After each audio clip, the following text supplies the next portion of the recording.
Kæru kandidatar, ágæta starfsfólk Háskólans á Akureyri og aðrir góðir gestir. Þið lítið öll alveg glæsilega út. Ég heiti Guðmundur Gunnarsson. Og ég heiti Berglind Ósk Guðmundsdóttir. Það er mér sönn ánægja að bjóða ykkur velkomin á Háskólahátíð Háskólans á Akureyri 2019. Háskólinn á Akureyri, hvort sem þið vitið það ekki, er komin á fertugsaldurinn og er komin þá í fullorðina háskólatölu. Og það er þannig með háskóla þegar þeir verða fullorðnir að þá eru það ákveðnir áfangar og þeim áfanga fögnum við með viðurkenndu doktorsnámi eins og fullorðnir háskóla gera. Það er á þessum tímapunkti sem hefðir festast í sessi og það er nú þannig komið að í gær heiðrum við fyrsta 30 ára útskriftaárgang HA. Þannig ef þið haldið að verði partí hjá ykkur í kvöld, þá er það ekkert í samanburði við það sem þau gera. Ég ræddi við þau í gær og þau ætla að mála bæinn rauðan. Þannig að það er ykkar verkefni að toppa þau. En ég ætla að biðja ykkur að því að þetta er svo formlegt að vinsamlegast að slökkva á farsímum. Ég bendi ykkur líka á að þetta er allt saman í beinni útsendingu á N4 og líka á Facebook.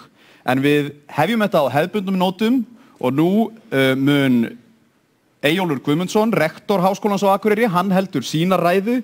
En fyrst mun hann auðvitað ganga í salinn ásamt heiðursgestinum Vilborgu Örnu Gissurardóttur og forsetum fræðasviða við undirleik hornaflokksins. Í hornaflokknum eru Kjartan Ólafsson, Ella Vala Ármannsdóttir, Svafa Guðný Helgadóttir, Atli Sigursson, Helgi Þorbjörn Sváðarsson. Þau munu leika fyrir okkur Vormenn Íslands lag Ísols Pálssonar. Við viljum biðja ykkur að rísa úr sætum. Já.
Kæru kandidatar, heiðursgestur Vilborg Arna Gissardóttir, þingmenn sem að koma hingað, jafnvel þrátt fyrir mikla og annir sem að finna í Reykjavík þessa dagana, góðu gesti hér í salnum, starfsfólk og þið sem fjær sitjið í ykkar heimabyggðum. Háskólinn á Akureyri hefur verið í örum vexti undanfarin ár. Og þið, ágætu kandidatar, eru hluti af þeim mikla vexti. Að þessu sinni eru 419 nemendur af 3 fræðasviðum brautskráðir, þar af 303 úr grunnnámi hér í dag og 116 í gær úr framhaldsnámi. Þetta er stærsti útskriftar árgangur skólans frá upphafi, 419, við vorum 418 í fyrra. Stærstur frá upphafi. En til merkis þann mikla árangur sem náðst hefur í uppbyggingu háskóla sem þjónar öllu landinu, með nýjum og framsæknum hætti. Þrotlaus vinna, starfsfólks, öflugi nemendur það sem hafa gert Háskólann á Akureyri að einni stærstu menntastofnun landsins í dag. Kæru kandidatar, þetta stór áfangi og í dag fagnið þið. Það eru forréttindi fyrir okkur sem störfum við Háskólann á Akureyri að hafa fengið að taka þátt í lífi ykkar, vonandi aðeins náða móti ykkur, jafnvel til örlítið betri útgáfu af ykkur sjálfum. Og það í raun og veru forréttindi að hafa tækifæri til að geta leyft sér að læra, afla sér þekkingar í gegnum lestur, verkefnavinnu og samtöl við aðra nemendur, kennara og leiðbeinendur. Stundum það þannig að við áttum okkur á því hversu mikil forréttindin eru, ekki fyrir að við höfum ekki lengur aðgengi að þeim, eða aðrir geta ekki fetað í okkar eigin fótspor. Það nefnilega þannig, góði gestir, hér í salnum og þeir sem heima eruð, að á síðustu árum hefur aðsókn við Háskólann á Akureyri aukist gífurlega. Heildarfjöldi nemenda hefur vaxið heil 50% frá árinu 2014 og nú svo komið að við getum ekki lengur tekið við öllum nemendum sem vilja stunda nám við skólan. Það eru samkeppnispróf í 3 námsgreinum, ásamt því að nú í haust verður valið í fyrsta skipti þannig að nemendur í viðskiptafræðum þurfa ekki einungis að hafa stúdentspróf, heldur stúdentspróf af tilteknu tagi og það valið inn í deildina fyrirfram. Við munum væntanlega þurfa að hafna alltaf helmingi nemenda þegar búið að taka tillit til samkeppnisprófa og annara aðgangstakmarkana þegar líður að hausti hér hjá okkur. Teljum við að sé rétt að aðgengi að háskólanámi sé takmarkað með þessum hætti. Hverri menntastofnun ber að sjálfsögðu að halda sig innan þeirra fjárheimilda sem útdeilt á hverju tímabili, en þegar vinsældir stofnunar aukast verulega líkt á Háskólans á Akureyri, að þá kom upp svolítið áhugaverðar spurningar. Þegar að færri koma stað en vilja, hvernig á þá að velja? Er menntun á háskólastigi forréttindi eða er það mannréttindi? Ber stjórnvöldum að tryggja öllum landsmönnum aðgengi að námi, því námi sem að landsmenn vilja stunda, eða verður það að gera ráð fyrir að það sé takmarkað aðgengi. Og kannski er vandamálið það að okkur hættir til að setja ábyrgðina á stjórnvöld. Við krefjumst svara frá stjórnvöldum. Við bendum á ráðherra. Og það ábyrgð þeirra er vissulega mikil. En hver er ábyrgð okkar í að koma því á framfæri við stjórnvöld hvað við teljum að sé rétt að gera? Við munum velja, eins og ég sagði áðan, með einum öðrum að hætti, tæplega helming þeirra nemenda sem að vilja koma við skólann. Nú þegar að efnahagsskórinn er farin að þrengjast örlítið, er stóra spurningin, hafa stjórnvöld ykkar stuðning til þess að efla íslenska háskóla. Svo þeir séu fyllilega samkeppnisfærir við erlenda háskóla og skólanir geti tekið á móti þeim sem vilja stunda hér nám og þá sérstaklega Háskólann á Akureyri. Ert þú ágæti skattborgari tilbúin að greiða hærri skatta til þess að efla háskólann? Nú eða fara fram á mismunandi forgangsröðun fjármuna. Því að ef að stjórnvöld fá ekki stuðning frá ykkur, ef krafan kemur ekki frá ykkur kjósendum, að þá munur stjórnvöld að sjálfsögðu ekki bregðast við. Og ef að háskólinn fá ekki stuðning til að eflast og dafna, að þá er verulega hætta á því að aðgengi takmarkist enn frekar og að enn færri nemendur komist að. Ég horfi því til ykkar, ágætu gestir, ömmur og afar framtíðar nemenda við Háskólann á Akureyri. Ég horfi til foreldra, nemenda sem að á næstu árum munu leitast eftir að komast í háskóla. Ég horfi til ykkar, frændur og frængur, ungra snillinga, sem að þið þráið ekkert frekar en þessi snillingar fái aðgengi að háskóla. Ég horfi til ykkar allra stuðning við að koma þeim skilabóðum á framfæri við íslensk stjórnvöld að þið metið háskólamenntun og að þið viljið að unga fólkið hafi tækifæri til þess að mennta sig í öflugu, framsæknu og skapandi háskólasamfélagi. Ég verð að treysta á ykkur.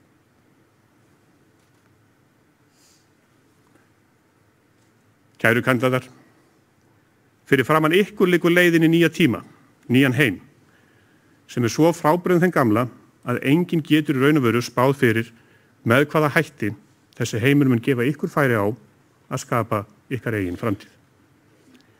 Kannski svolítið óþægileg staðreynd fyrir okkur sem störfum innan háskólana, en staðreynd engu síður að þessi menntun sem við höfum verið að veita ykkur mun úreldast hraðar en nokkru sinni fyrr. Og þið munu þurfa stöðugt að hugsa með hvaða hætti þið getið elt ykkur. En ég vil hvetja ykkur til að leggja í þetta ferðalag með bjartsýni og opnum huga. Því að í þeim umbreytingum eru mörg stór tækifæri sem munu gera ykkur kleift að gera algerlega nýja hluti. Sama hvort það felst í því að finna upp nýjar framleiðsluaðferðir, betri kennsluhætti í grunnskólum, nýja leiðir í heilbrigðisþjónustu, með aðstoð gervigreindar jafnvel, rekstur á rafrænum lögfræðistofum. Hvernig verður rafræn lögfræðistofa? Nýrri aðþreyingu, öflugum alþjóðlegum fyrirtækjum sem er eingöngu til á netinu, löggæslu í netheimum, hvernig mun hún fara fram, uppbyggingu sjálfbæra umhverfisvænna byggðarlaga, taka þátt í innleiðingu orkuskipta, nú eða mögulega með sálfræðiþekkingu að grunni, bætu við smá mannkynssögu og menningu, lífeðlisfræði, taugalíffræði, tungumálanámi og skipulagsmenntun og þið búið til algjörlega nýjan vinnustað sem aldrei hefur fundist áður. Tækifærin eru svo gríðarlega stór að ég öfund ykkur svakalega að því að vera að fara út í þennan nýja heim með þetta í farteskinu. Og það ykkar að grípa þau og láta draumana rætast. Aftur, kæru kandidatar, þið hafi gefið allt til að ljúka ykkar námi. Stundu jafnvel meira af orku heldur en þið hafið haft á þeim tíma, á þeim degi. Og því hefur oft verið lítill tími til að sinna öðru fólki eða öðrum hugðarefnum. Ég verð þó að segja að síðustu árgangar nemenda við Háskólann á Akureyri hafa verið einstaklega kraftmiklur og öflugur í að láta leiða gott af sér. Þau hafa tekið mjög virkan þátt í hagsmunabaráttu stúdenta. Nemendur hafa verið sérstaklega ábyrjandi í starfsemi Landssamtaka íslenska stúdenta, LÍS, með einföldu í, og hafa með þátttöku sinni haft bein og ábyrn áhrif á þróun gæðakerfa háskólana, styrkt réttindi nemenda og stutt við sína samnemendur í gegnum erfiða tíma. Sá öflugi hópur sem þátt hefur tekið þessu starfi hefur staðið vörð ykkar hagsmuni og á mikla þakkir skildar og hefur jafnframt öðlast dýrmæta reynslu í að hafa áhrif á samfélagið. Þau hafa verið miklar og góðar fyrirmyndir það hvernig unnt að tengja saman annarsama vinnudaga og samfélagslega þáttöku. Ágætu gestir, hér heima og í ykkar heimabyggð. Samfélagið sem við búum í spegilmynd af okkar sjálfum. Á samfélagsmiðlum endurspeglar skoðanir og lífsskildi þar sem við keppumst við að ná staðfestingu á okkar eigin ágæti eða koma á nýjustu áhrifamyndin á framfæri, breyta heiminum með næstu mynd á Instagram. En í þessu nýja og flókna samfélagi fjölmiðlunar kemur svo skýrt fram að ef við látum ótta og reiði vera upplýsingu og samkennd yfirsterkari, að þá munum við lifa í fátækara samfélagi, í mjög víðum skilningi. Heim allan hefur komið fram bylgja stjórnmála, sem að reyndar ekkert svo nýja nálinni, og hægt að auðkenna með populisma eða lýðhyggju. Eitt megin einkenni slíka stefnu að búa til óvinn í einfaldari heimsmynd sem snýst okkur á móti þeim. Þessum vondu og þessum góðu. Hinum réttu og þeim röngu. Í þessum heimi lýðhyggjunar það skylda hverra þjóðar að vernda sína hagsmuni fyrst og helst loka sig af frá víðtæku alþjóðlegu samstarfi í nafni misskilnings sjálfstæðis og sjálfstjórnunar. Og það versta að við höfum þekkinguna, við höfum vísindun og fræðin sem sanna hversu rangt þessi aðferðafræði Því að með stuttum lestri sagnfræðirita 19. og 20. öldina má svo auðvitað sjá að þetta leiður okkur til mannvonsku, ílsku og styrjalda. Heimurinn mun flóknara fyrirbæri en svo að hægt sé að stilla öllum upp sem vinum eða óvinum, okkur á móti þeim.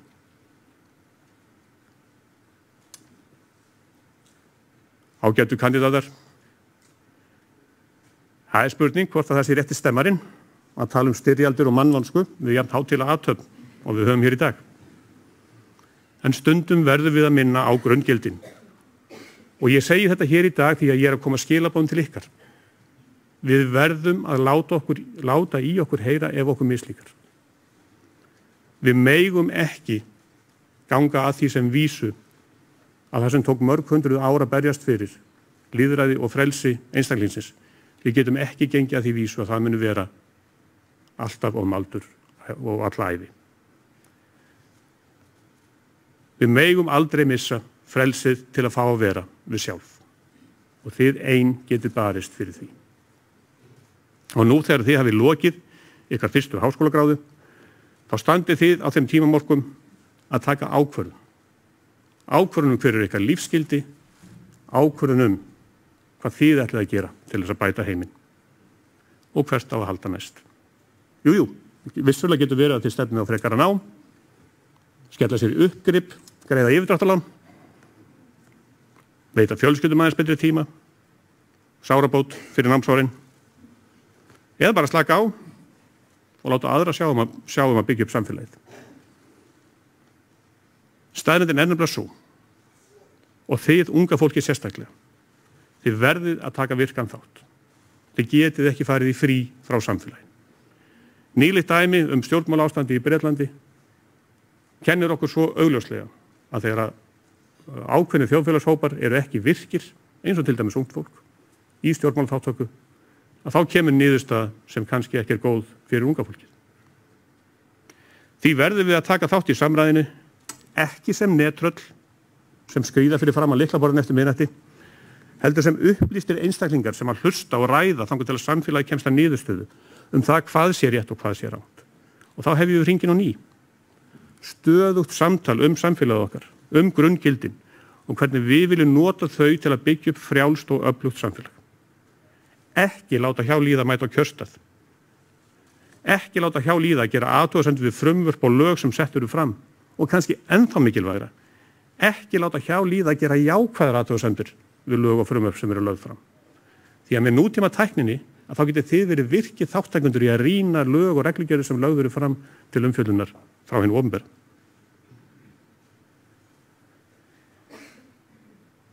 Við getum af sjálfsögðu valið þessa leið því við búum í frjálsu landi að vera virk í athugasemdum.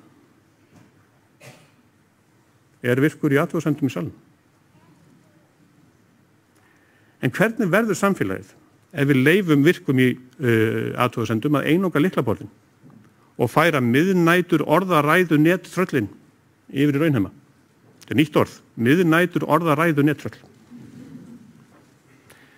Það er því okkar ábyrgð að skapa gott samfélag og ég vil því hvetja ykkur kæru kandidatar til að vera virk í uppbyggingu ykkar bæjarfélags, að taka þátt í mótun íslensks samfélags og muna að þið eru hluti af pínulitlu samfélagi á pínulitlum hnetti í alheiminum.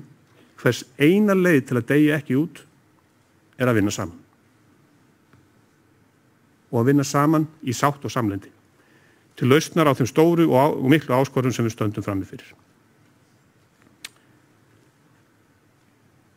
Kæru kandidatar, samstarfsfólk og gestir, síðasta starfsár hefur á margan hátt verið erfitt fyrir okkur vegna álags, sístækkandi skóla og aukina krafna sem til okkar eru gerðar sem opinberar stofnunar, opinberar alþjóðlegar menntastofnunar.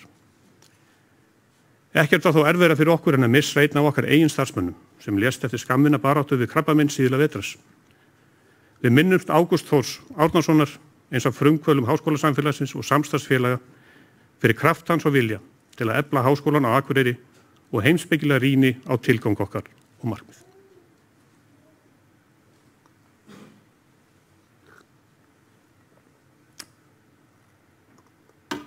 Kæru kandidatar, gestir, nær og fjær. Við stöndum frammi fyrir þeirri áskorun að skilgreina með hvaða hætti við viljum hafa aðgengi að íslenskum háskólum. Það er verkefni sem býður okkur allra að leysa. En á sama tíma gleymum við ekki því sem vel er gert. Háskólanir eru öflugar menntastofnanir sem enn ná að bjóða upp á nám sem er fyllilega sambarlegt við það sem almennt býðist í öðrum löndum. Með eflingu rannsóknarþáttarins og meiri tengingu við alla hluta samfélagsins, að þá munum við ná að bæta hag okkar allra sem hér búa. Og þetta væri ekki hægt nema fyrir þá staðrind að við höfum byggt upp öfluga mannauð sem er reiðubúin að leggja mikið á sig til að viðhalda gæðum, bæði gæðum náms og rannsókna í umhverfi sem á margan hátt er takmarkað. Ég vil því þakka öllu starfsfólki háskólans á Akureyri fyrir óeigingjarnt starf og tryggðu skólan okkar sem við viljum svo gjarnan geta boðið sem flestum til að stunda námið með stuðningi stjórnvalda. Svo unnt sé að tryggja gæði náms og tryggja að við leggjum ekki sífellt auknar byrðar á herðar sama starfsfólksins, sömu kennara og sömu stoðþjónustueininga, þá þurfum við stuðning ykkar allra. Við treystum á það. Kæru kandidatar, ykkur, fjölskyldum ykkar og ástvinum óska ég til hamingju. Takk fyrir að hafa verið með okkur síðustu árin og hafa valið Háskólann á Akureyri sem ykkar háskóla. Ég minni samt á að þetta er áfangi í leið af góðu og innihaldsríku lífi og að leitin heldur áfram. Sama hvert svo leit ber ykkur, óska ég ykkur góðs gengis í frekara námi eða starfi og mun jafnvel sjá einhver ykkar hér aftur. Góðar stundir, eigum góðan dag saman.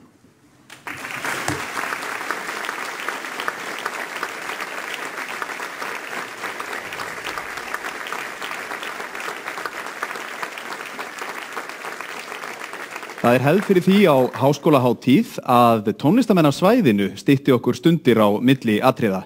Í ár eru það systurnar Eik og Una Haraldsdætur sem ætla að gera það. Þær ætla nú að flytja 2 lög. Fyrst flytja þær lagið Sérlegur sendiherra eftir bræðurna Jónas og Jón Múla Árnasyni. En þar sem að þær eru svo flippaðar, þá ætla þær aðeins að bregða út af auglýstri dagskrá í seinna laginu og flytja okkur lagið hana Kötu sem rockar. Gjörið svo vel.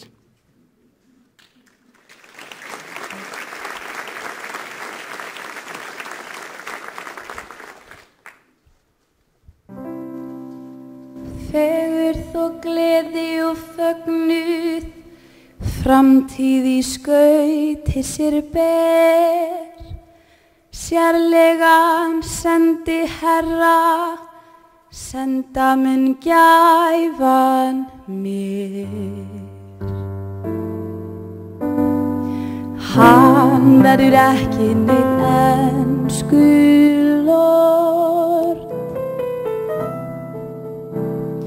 akandi hversdags í nýjum form, bjóðandi kokteil og kampavín.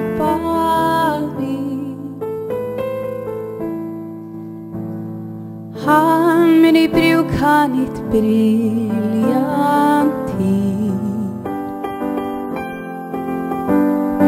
hann muni verða með heimsmannssvip, hann mun ekki eiga neitt listiskip,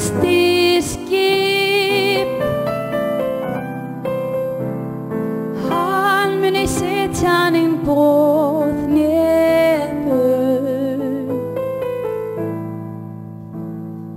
hann muni ganga með gull í tönn.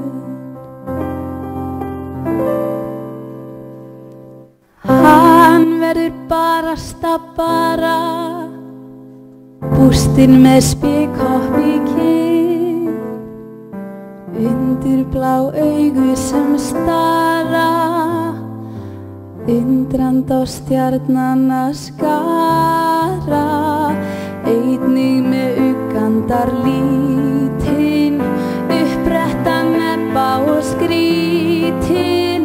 Ef ég fæ aðeins að sjá augun blá, veröld má sigla sinn sjá, svei mér þá.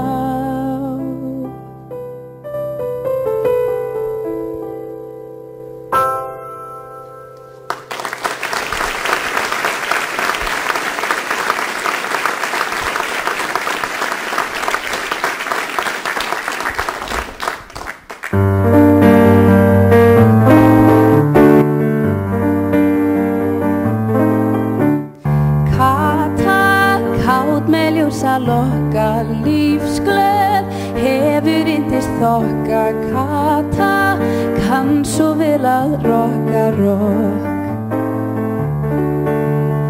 Alltaf meðan dansinn dunar djarslind, katum gólfi brunar elskar, meir en margra grunar rokk.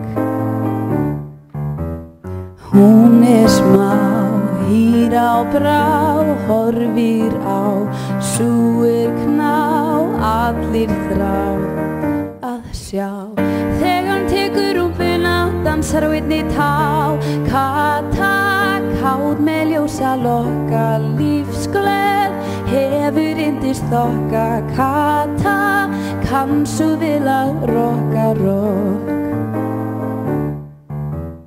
Hún smá, hýr á brá, horfir á, súir kná, allir þrá að sjá.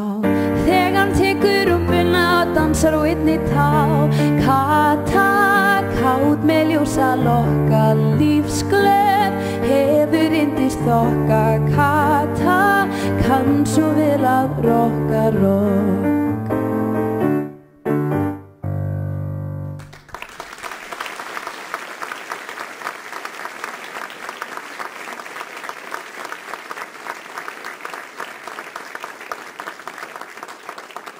Já, nú komið að aðal viðfangsefni dagsins, en þá komið að brautskráningu kandidata. Ég vil biðja ykkur að klappa aðeins í lok brautskráningar af hverri deild, en það þó sjálfsagt að klappa fyrir þeim sem hljóta viðurkenningar. Við viljum líka biðja ykkur, kæru gestir, að taka ekki myndir á meðan á athöfninni sjálfri stendur. Háskólinn á Akureyri með hirð ljósmyndara á sínum stærum, þeir eru færir og þeir munu taka óaðfinnanlegar myndir sem verða síðan öllum aðgengilegar ykkur á kostnaðarlausu. Og það bara held ég best að hafa það þannig, að við ekkert að eyða of miklum tíma eða kannski athygli í það að vera að nota sína síma og myndavélar, heldur láta bara okkar fólk þetta. Fyrst brautskráir hún Eydís Kristín Sveinbjarnardóttir, forseti heilbrigðisvísindasviðs, kandidata af sviðinu.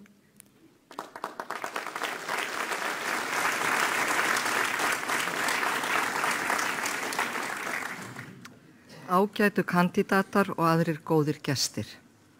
Heilbrigðisvísindasvið Háskólans á Akureyri brautskráir í ár samtals 63 einstaklinga til bakkalárgráðu. 56 frá hjúkrunarfræðideild og 7 frá iðjuþjálfunarfræðideild. Vinsældir hjúkrunarmenntunar við Háskólan á Akureyri dvína ekki þrátt fyrir neikvæða umræðu vinnuaðstæður og laun hjúkrunarfræðinga. Í ár, á 100 ára afmæli Félags íslenskra hjúkrunarfræðinga, eru 302 búnir að skrá sig í nám í hjúkrunarfræði. En eins og margir vita var aðsóknarmet slegið í fyrra þegar 311 skráðu sig í hjúkrunarfræðinám við skólan. Háskólinn á Akureyri hefur komið því skýrt á framfæri við heilbrigðisráðherra og menntamálaráðherra að við getum og erum tilbúin til að fjölga brautskráðum hjúkrunarfræðingum með auknu fjármagni til hjúkrunarfræðinámsins. Sendar voru tillögur til menntamálaráðherra fjölgun hjúkrunarnema við skólan ásamt auðvitað góðri kostnaðaráætlun 15. febrúar síðastliðinn og við væntum við svara innan skams.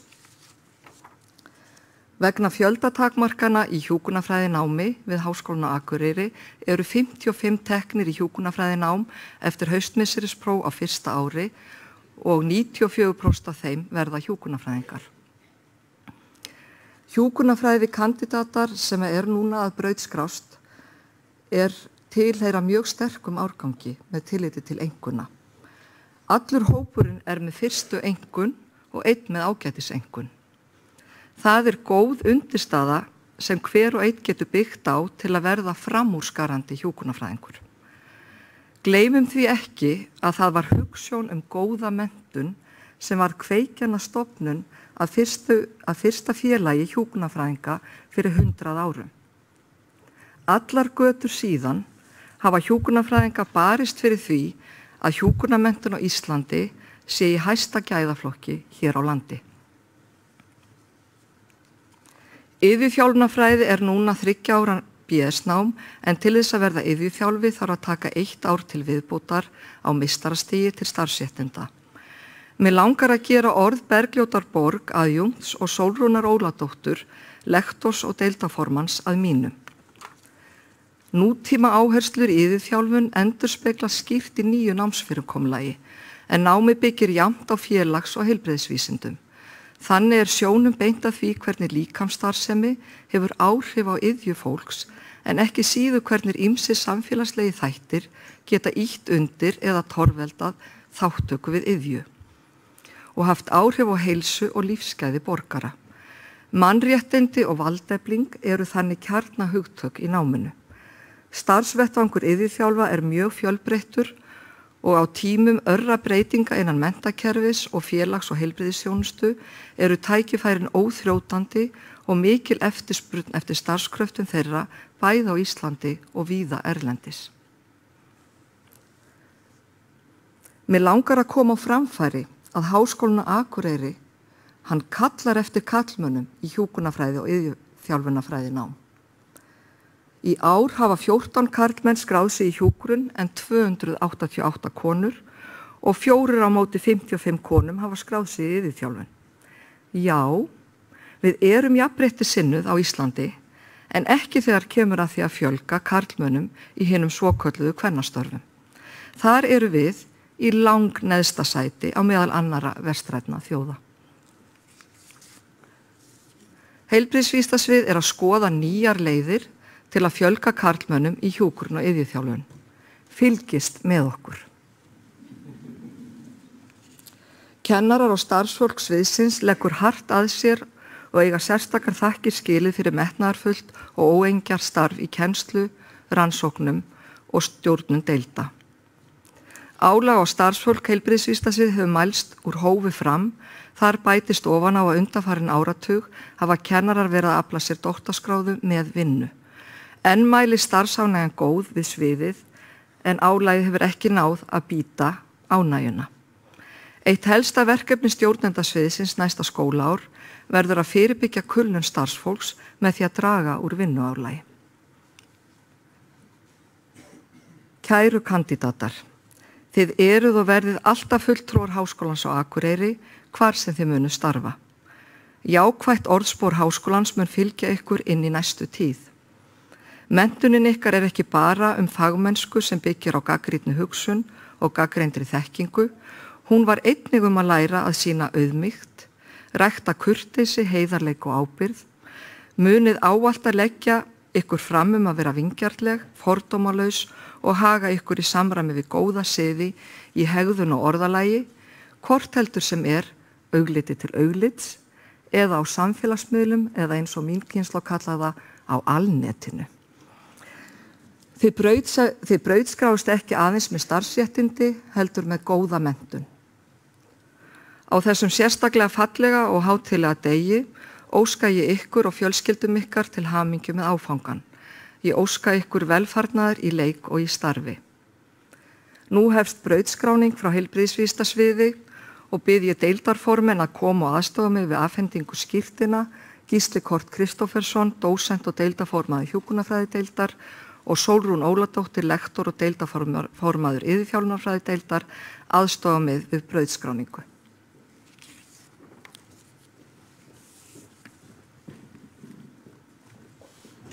Fyrst verða brautskráðir kandidatar með BS-gráðu í hjúkrunarfræði.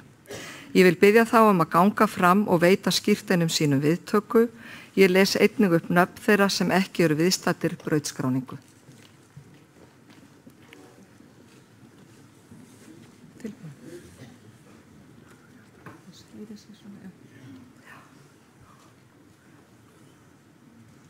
Alma Dröfn Vignisdóttir,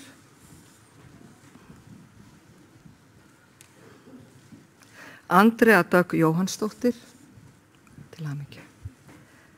Anita Marsér Pálsdóttir, Anna Margrét Eðvaldsdóttir, Anna Helga Ragnarsdóttir, Arna Vígdögg Einarsdóttir, Birna Dröfn Birgisdóttir, til hamingju. Bryndís Snæfríður Gunnarsdóttir, Kristín Björg Móranse, Drífa Huld Guðjónsdóttir, Elín Dóra Birgisdóttir, til hamingju. Elín María Gunnarsdóttir, Elín Eik Stefánsdóttir, Erla Heiðrún Geirsdóttir, Fandís Ósk Björnsdóttir, Greta Rún Árnadóttir, Guðbjörg Ír Víðisdóttir, Guðbjörn Olsen Jónsson, Guðfinna Ír Sumarliðadóttir, Halldóra Pálsdóttir, Hanna María Alfreðsdóttir, Harpa Marín Traustadóttir, Helga Jóna Guðjónsdóttir, til hamingju. Helga Margrét Jóhannesdóttir, til hamingju. Hildur Sif Rafnsdóttir, Jóhanna Rannveig Þórhallsdóttir, Jónína Rún Agnarsdóttir, Júlía Rós Jóhannsdóttir, Karen Eva Sigurðardóttir, Kolbrún Rós Björgvinsdóttir, Kristín Erla Kjartansdóttir, Lára Baldvinsdóttir, Lilja Huld Friðjónsdóttir, Makal Birgit Móey, Nanna Rakel Ólafsdóttir Ólöf Jóna Ævarsdóttir, Pála Sigríður Tryggvadóttir, Rakel Guðmundsdóttir, Sandra Kristinsdóttir, Sesselía Söring Þórisdóttir, Sigríður Atladóttir, Snædís Sara Guðjónsdóttir, Sólrún Þórunn Bjarnadóttir, Sólveig Gylfadóttir, Stefanía Þórðardóttir, Stefán Rafn Stefánsson, Særún Telma Jensdóttir, Telma Ír Sigurðardóttir, Telma Rún Ásgeirsdóttir, Telma Ír Guðjónsdóttir.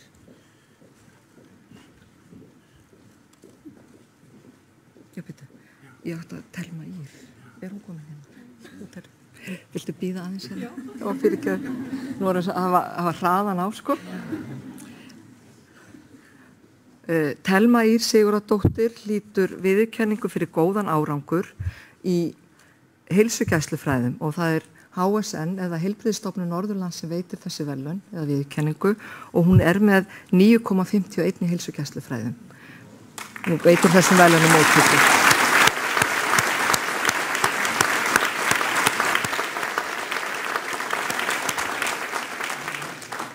Telma Rún Ásgeirsdóttir, Telma Ír Guðjónsdóttir, Tinna Sif Danielsdóttir, Tinna Torfadóttir, Vala Guðmundardóttir, Þórey Kara Helgadóttir,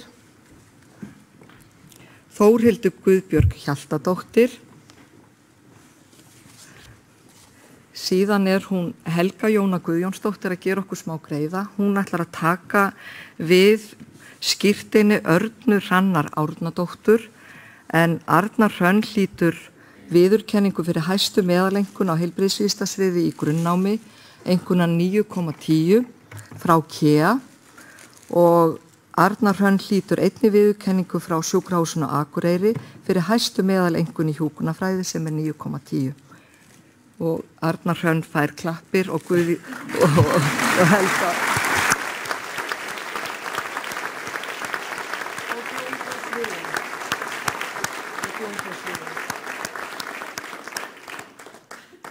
Þá er brautskráningu lokið frá hjúkrunarfræðideild og vil ég þakka deildarformanni fyrir.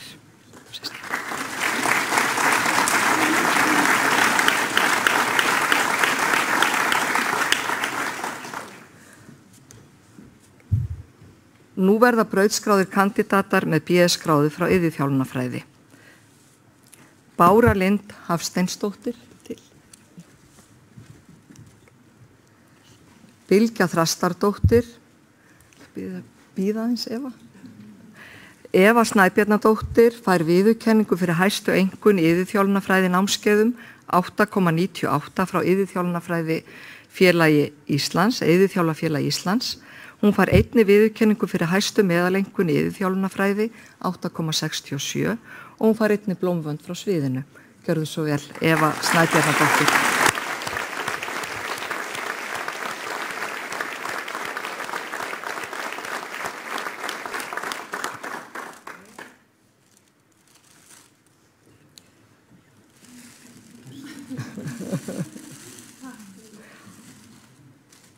Hildur Sverrisdóttir,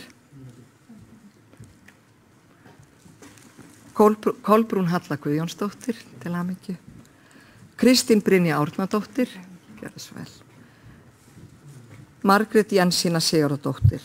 Þá er brautskráningu lokið frá iðjuþjálfunarfræðideild og sviðinu og þakka ég deildarformunum fyrir samstarfið.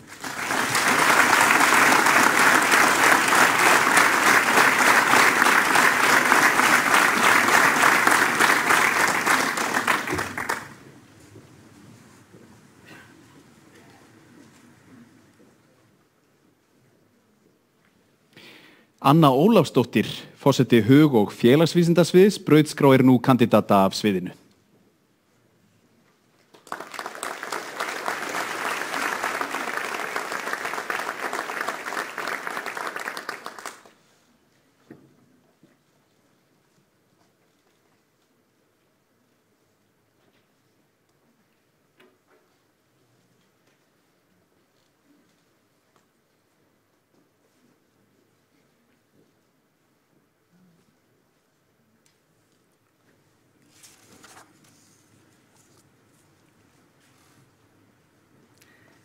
Ágætu kandidatar, góðir gestir.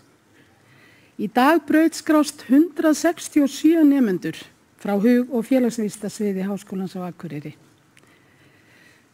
Það er einlæg von okkar sem störfum á sviðinu að námið reynist ykkur sem brautskrást í dag gott veganesti í lífi og starfi, leið og við vonumst auðvitað til að sjá ykkur aftur fyrst í að bæta enn frekar við menntun ykkar.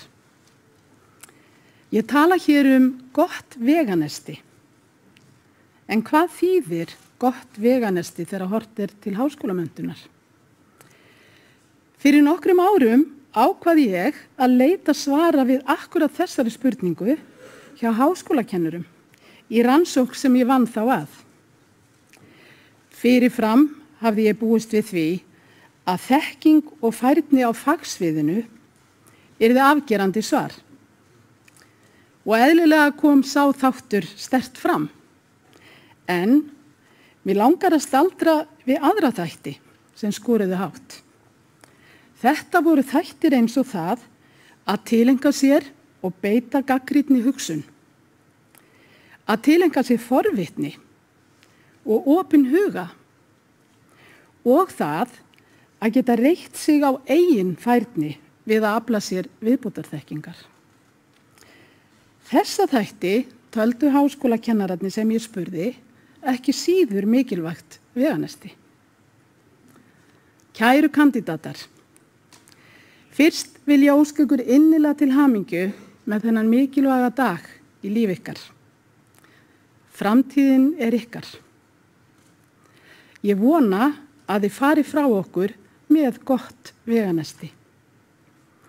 Að ykkur finnist þið hafa öðlast góða þekkingu og færni á fagsviðinu sem þið stunduðu nám á, en ekki síður að þið fari héðan með forvitni, fróðleiksþorsta, opinn huga og gagnrýna hugsun í farteskinu. Megi framtíðin verði ykkur gæfurík og björt. Nú hefst brautskráning nema frá hug- og félagsvísindasviði. Fyrst vil ég biðja Andrew Paul Hill í fjarveru Markusar Mekkel deildarformanns félagsvísindadeildar og Kristínu Margréti Jóhannsdóttur deildarformann kennaradeildar að koma hingað upp og aðstoða mig við afhendingu skírteina.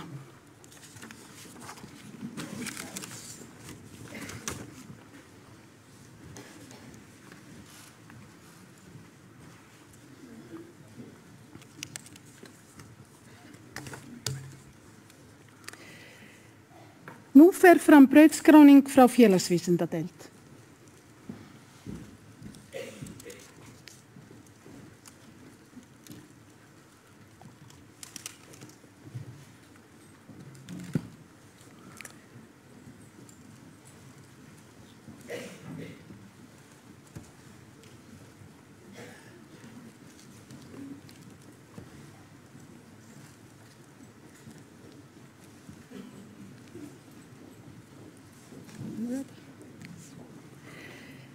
Fyrst verða brautskráðir kandidatar með diplómu í lögreglufræði fyrir starfandi lögreglumenn.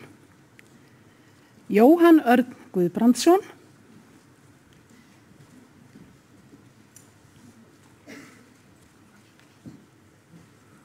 Unnar Már Ástþórsson,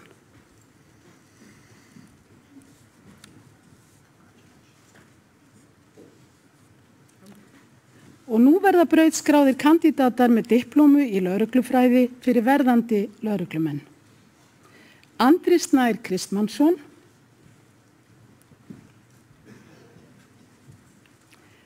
Aníta Björk Axelsdóttir, Aron Daði Hauksson, Bjarni Snævar Bjarnason, Brynhildur Helgadóttir,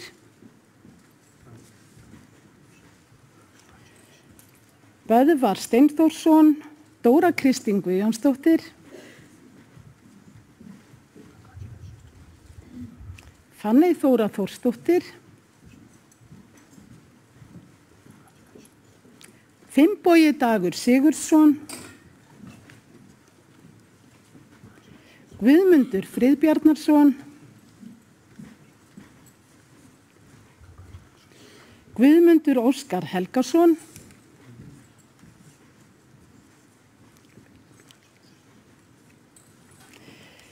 Guðrún Gróa Þorsteinsdóttir, en Guðrún Gróa hlýtur viðurkenningu frá Landssambandi lögreglumanna fyrir afburða námsárangur.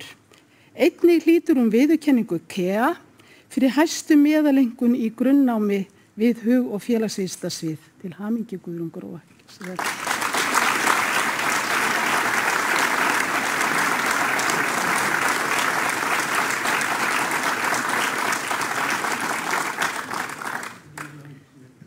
Hallgrímur Kristján Gíslason,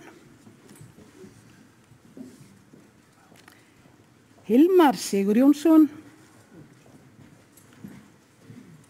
Hreinn Sverrisson, Hörður Halldórsson, Jóhanna Birna Hrólfsdóttir, Kjartan Örn Jómann, Klara Alexandra Birgisdóttir, Kristveig Anna Jónsdóttir, Lillý Ólafsdóttir, Margrét Alda Magnúsdóttir, María Borg Gunnarsdóttir, Nanna Lind Stefánsdóttir, Ólöf Stefánsdóttir, Páll Janus Þórðarsson, Róbert Traustason,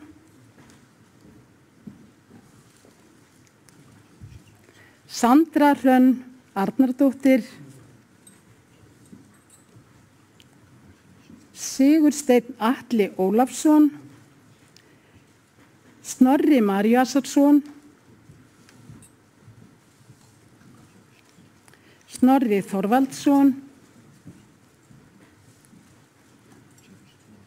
Sóley Þrastardóttir,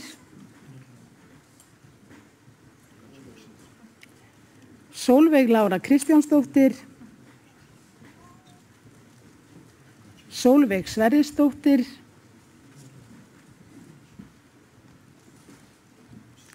Stefania Pálsdóttir, Stefán Haukur Hjörleifsson, Sæþór Þórðarsson, Vigdís Lilja Ásgeirsdóttir,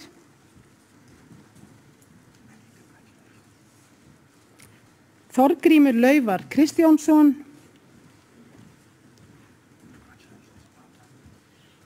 Þorsteinn Þórarinsson,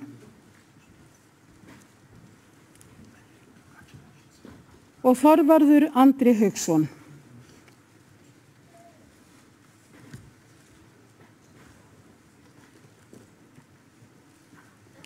Nú verða brautskráðir kandidatar með BA-próf í félagsvísindum. Elín Helga Björnsdóttir,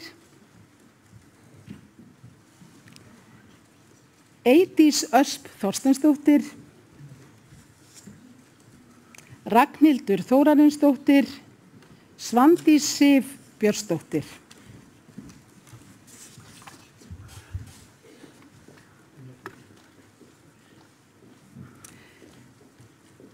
Nú verða brautskráðir kandidatar með BA-próf í fjölmiðlafræði.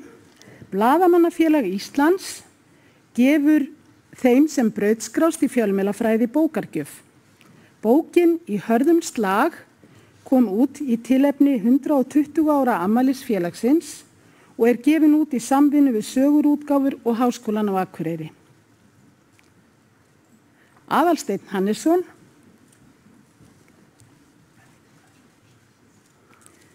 Aksentie Milicic,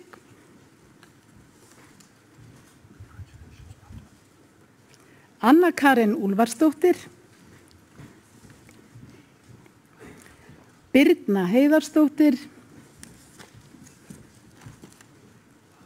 Yngvi Örn Friðriksson, Jakob Hákonarsson, Óli Valur Pétursson,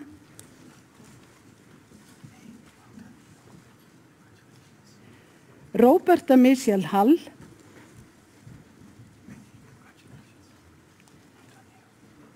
og Særós Gunnlaugsdóttir.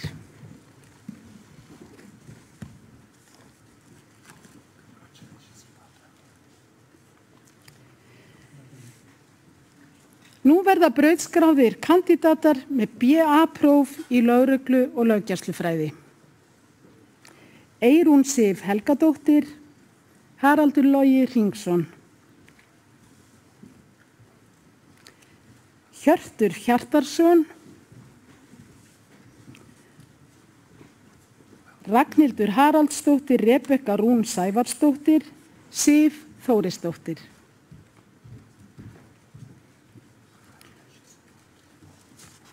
Og Þórdís Karen Þórðardóttir.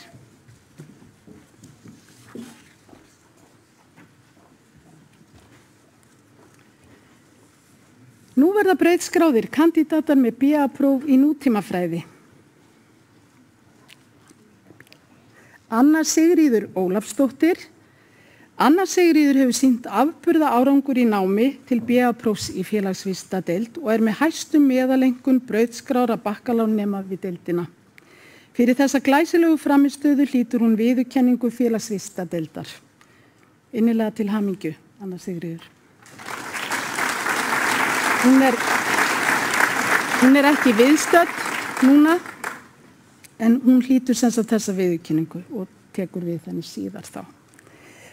Guðrún Lárusdóttir, Ingólfur Björn Stefánsson, Marín Manda Magnúsdóttir, Rósa Dröfn Guðgeirsdóttir. Þau eru sem sagt hafa öll ekki séð sér fært að koma, en þá er lokið brautskráningu frá félagsvísindadeild.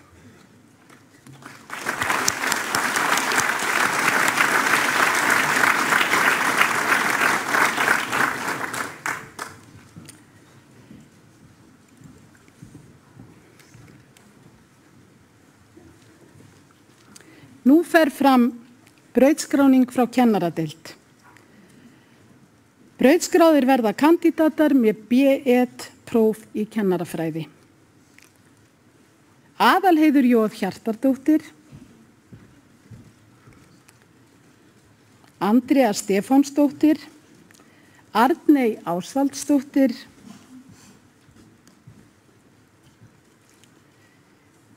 Ásgrímur Helgi Gíslason, en Ásgrímur Helgi hefur sýnt afburða árangur í námi til B1-prófs í kennarafræði og með hæstu meðalengun brautskráðra bakkalárnema í kennaradeild.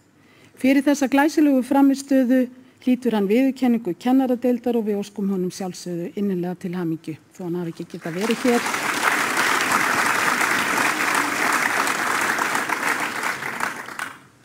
Ásta Lilja Harðardóttir,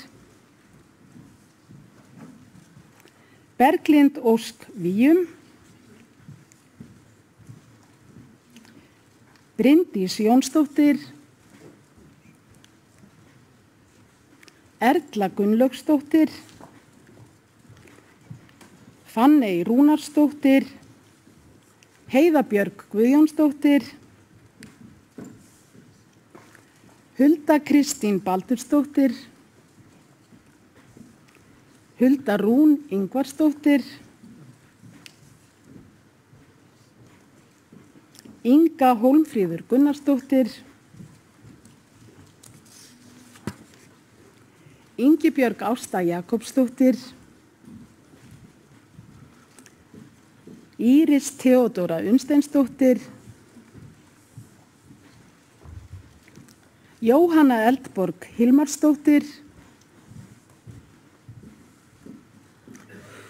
Júlía Ósk Bjarnadóttir, Karen Hrönn Vastal,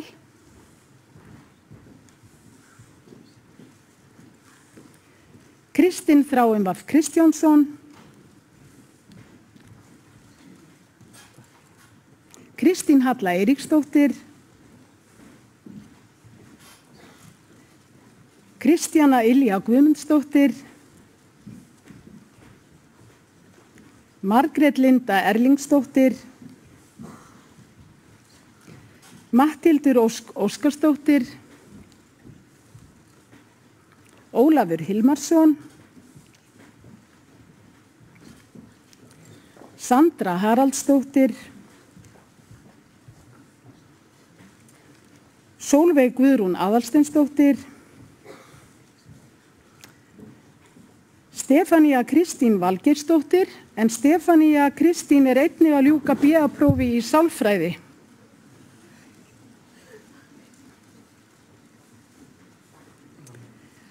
Þóra Kristín Þórarinsdóttir og Ögmundur Jónsson. Þá lokið brautskráningu frá kennaradeild.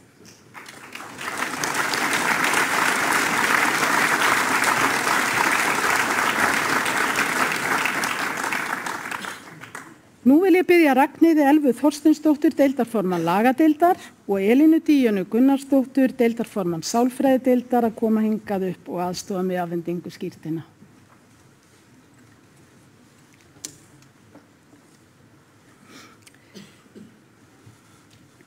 Fyrst fer fram brautskráning frá lagadeild. Og brautskráðir verða kandidatar með BA-próf í lögfræði. Gísleif Sesselja Hrafnsdóttir, Heimir Ingi Gretarsson, Katarína Ingimarsdóttir, Margrét Harpa Jónsdóttir, Matthías Freyr Matthíasson, Orri Kristjánsson, Rebekka Rán Egilsdóttir, Tinna Kristín Stefánsdóttir og Úrsúla María Guðjónsdóttir, sem er ekki viðstödd, en Úrsúla María hefur sýnt afburða árangur í námi til BA-prófs í lögfræði og er með hæstu meðalengum brautskráðra bakkalónnema í lagadeild. Fyrir þessa glæsilegu framistöðu hlýtur hún viðurkenningu lagadeildar og við óskum henni innilega til hamingju.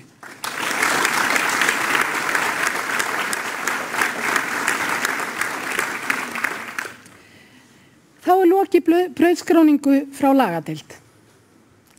Og nú fer fram brautskráning frá sálfræðideild. Brautskráðir verða kandidatar með BA-próf í sálfræði.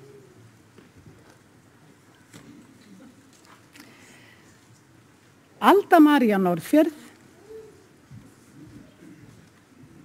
Andrea Sif Steinþórsdóttir,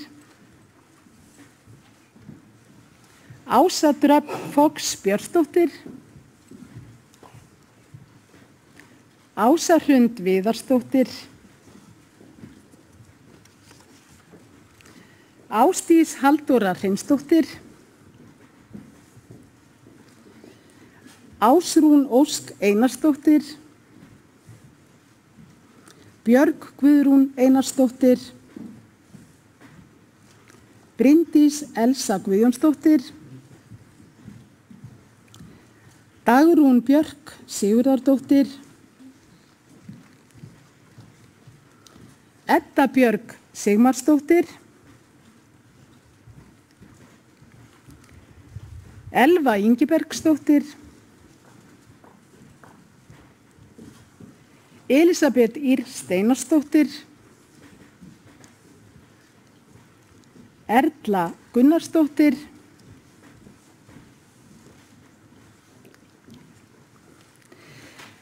Ester Guðbjörnsdóttir, en Ester hefur sýnt afburða árangur í námi til BA-prófs í sálfræði og er með hæstu meðalengun brautskráðra bakkalónnema í sálfræðideild. Fyrir þennan glæsilega árangur og framistöðu hlýtur hún viðurkenningu sálfræðideildar. Innilega til hamingju, Ester.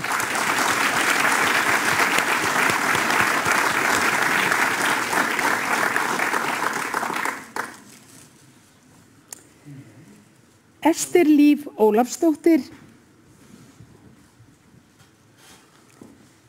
Giedre Grigaravi Tsiutsie,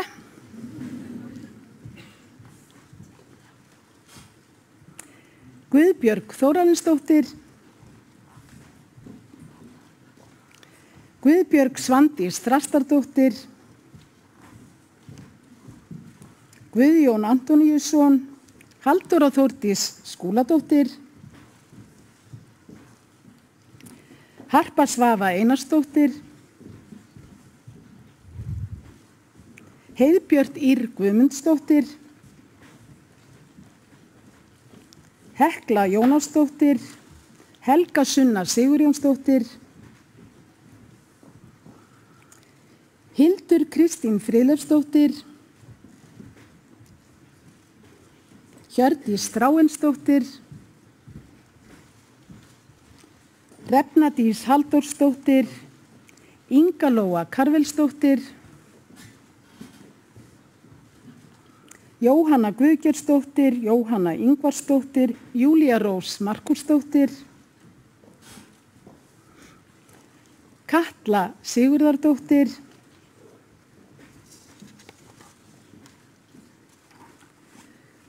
Kolbrún Svafa Davíðsdóttir, Kolbrún Helga Gunnlaugsdóttir, Kristín Ósk Jónsdóttir, Kristín Helga Valdimarsdóttir, Laufey Skúladóttir,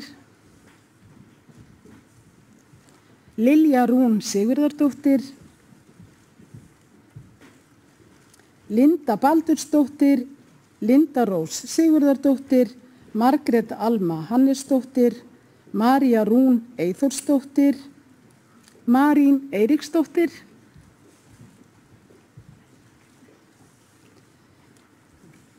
Mæva Marlene Úrtsjaft, Norma Dís Randversdóttir,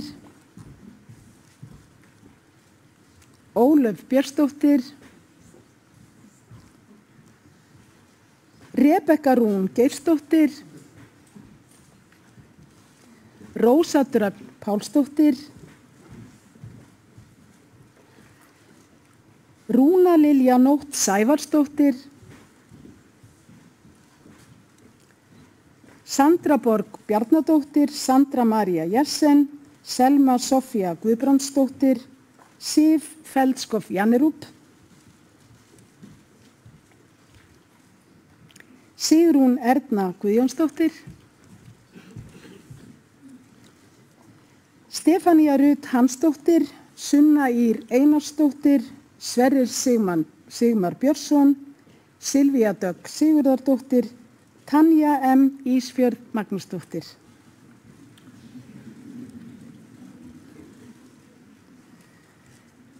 Og Tara Sverrisdóttir.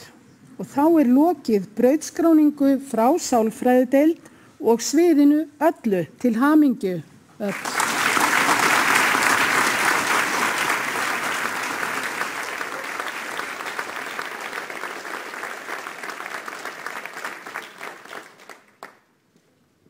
Nú brautskráir Rannveig Björnsdóttir, forseti viðskipta og raunvísindasviðs kandídata af sviðinu.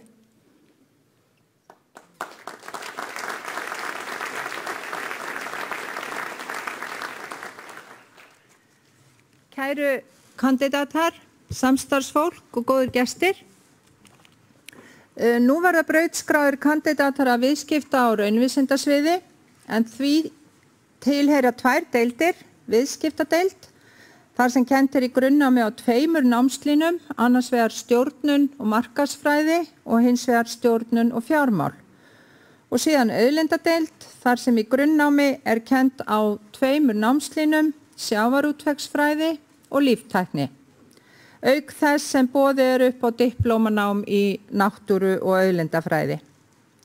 Undir fræðasviðið heyrir einnig grunnnám í tölvunarfræði við Háskólann í Reykjavík. Það nám samstarf Háskólans í Reykjavík og Háskólans á Akureyri og þessi nemendur hafa stundanám sitt alfarið hér á Akureyri og vegna þessa góða samstarfs munum við í sameiningu afhenda nemendum skírteini sín hér í dag. Rannsóknartengt meistaranám einnig í boði við báðar deildir fræðasviðsins og voru nemendur sem luku meistaranámi við fræðasvið á þessu skólaári brautskráður í gær. Samhliða námið sem boðið hér á Akureyri útskrifar sviðið meistaranema í haf- og strandsvæðastjórnun og sjávartengdri nýsköpun sem kennt við Háskólasetur Vestfjarða á Ísafirði og fá þeir nemendur skírteini sín afhent við sérstaka athöfn á Ísafirði þann 17. júní næstkomandi.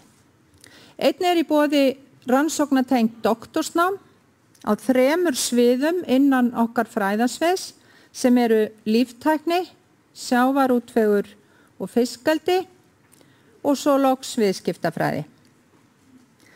Við upphaf þessa skólaárs voru 550 nemendur það bil skráðir í grunnnám við fræðasviðið og hefur í ár sem endranær verið unnið mjög fjölbreytt og mikið starf í námi, rannsóknum og þróun. Og þetta hefur verið gert í góðu samstarfi við samstarfsstofnanir og atvinnulíf. Vil ég nota tækifærið og þakka samstarfsaðilum, nemendum og starfsfólki sviðsins góð störf og ánægilegt og óeigingjarnt samstarf á árinu. Grunnnámið krefjandi, ég þarf ekki að segja ykkur það nemendur sem eru að útskrifast hér í dag og það reynist veruleg áskorun fyrir marga að hefja nám í háskóla þar sem fullt nám kallar á vinnuframlag tilsvarandi fullri vinnu á vinnumarkaði. Nemendum reynist því oft á tíðum erfitt að samræma alla sína skyldur gagnvart fullu námi, gagnvart nánustu fjölskyldu og gagnvart hlutastarfi eða jafnvel fullustarfi á vinnumarkaði á meðan að náminu stendur. Flestum lærist þó fljótt að það nauðsynlegt að skipleggja sig og forgangsraða og það sem kannski þarf að hugsa betur að ætla sér ekki of mikið. En hér eru þið í dag 73 kandidatar sem brautskráðir verða eftir nám á bakkalárstigi við viðskipta- og raunvísindasvið, 52 frá viðskiptadeild og 21 frá auðlindadeild. Einnig verða brautskráðir eins og ég nefndi 8 kandidatar eftir nám á bakkalárstigi við Háskólann í Reykjavík en eins og áður var sagt þá hafa þessi nemendur stunda námið sitt alfarið hér við Háskólann á Akureyri. Og eins og þær stöllur mínar hér á undan þá verða við brautskráninguna lesin upp nöfn allra kandidata, einnig þeirra sem að einhverjum ástæðum gátu ekki verið með okkur hérna í dag. Hefst nú brautskráningin og vil ég kalla mér til aðstoðar prófessor Odd Vilhelmsson sem brautarstjóri líftæknibrautar og hér í fjarveru prófessors Jóhanns Örlygssonar deildarformanns auðlindadeildar og einnig Guðmund Kristján Óskarsson sem deildarformaður viðskiptadeildar. Veitt verða verðlaun fyrir besta námsárangur við báðar deildir sviðsins, auk þess sem KEA veitir viðurkenningu fyrir besta námsárangur á fræðasviðinu.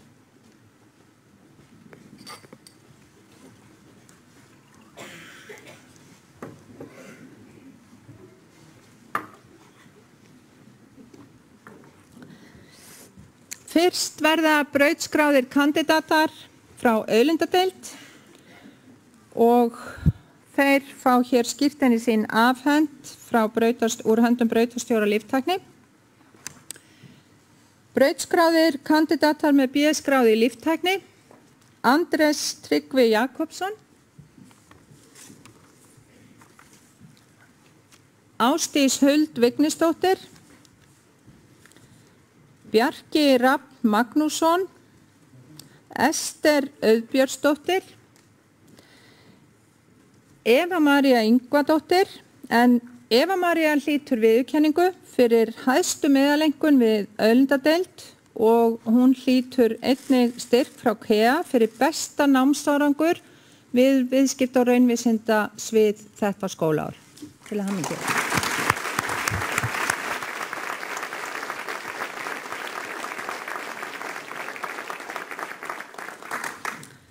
Ragnheiður Ásta Brynjólfsdóttir, Sesselja Sigurðardóttir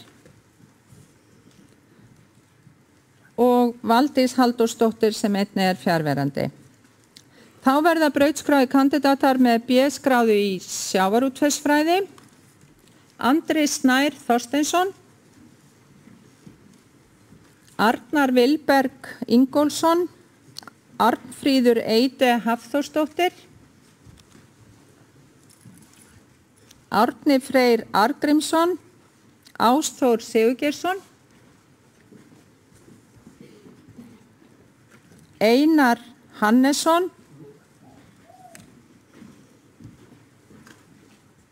Guðjón Reynisson,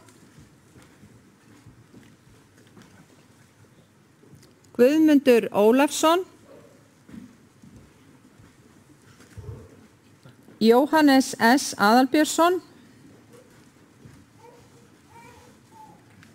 Jóna Brynja Birkisdóttir, Rafn Erlingsson, Sindri Vésteinsson og Stefán Þór Baldursson. Þá verða brautskráðir kandidatar með BS-skráðu í viðskiptafræði.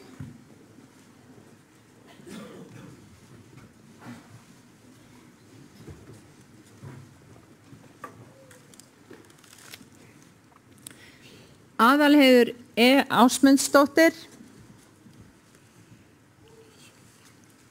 Alma Skaptadóttir, Andrea Gylfadóttir, Arnór Þorri Þorsteinsson, Áslaug Kristín Karlsdóttir, Benedikt Arnar Oddsson, Berglind Dís Guðmundsdóttir, Birta Rún Jóhannsdóttir,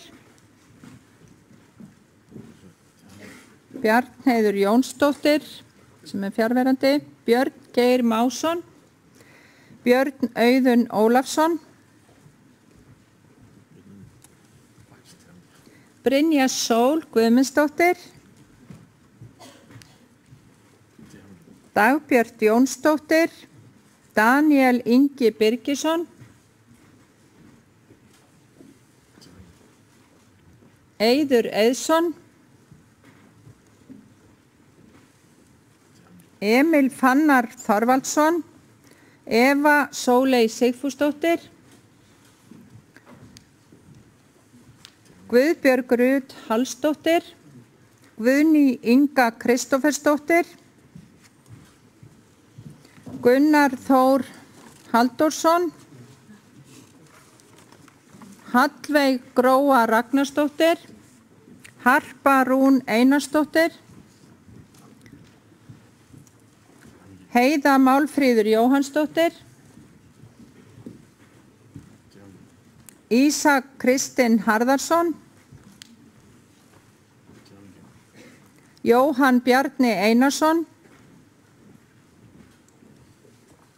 Jóna Hrefna Bergsteinsdóttir, Jón Heiður Dís Jónsdóttir,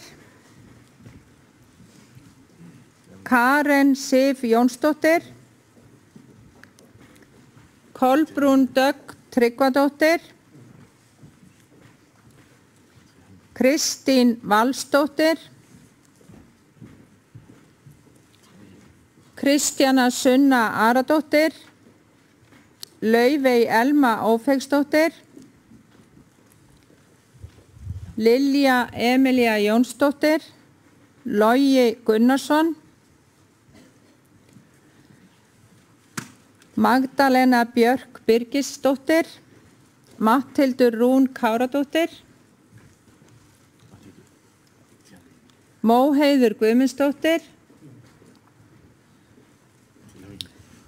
Nanna Lind Stefánsdóttir, hún hlýtur viðurkenningu fyrir besta námsárangur við viðskiptadeild og eins og við sjáum þá var hún einnig að útskrifast úr lögreglufræðinni.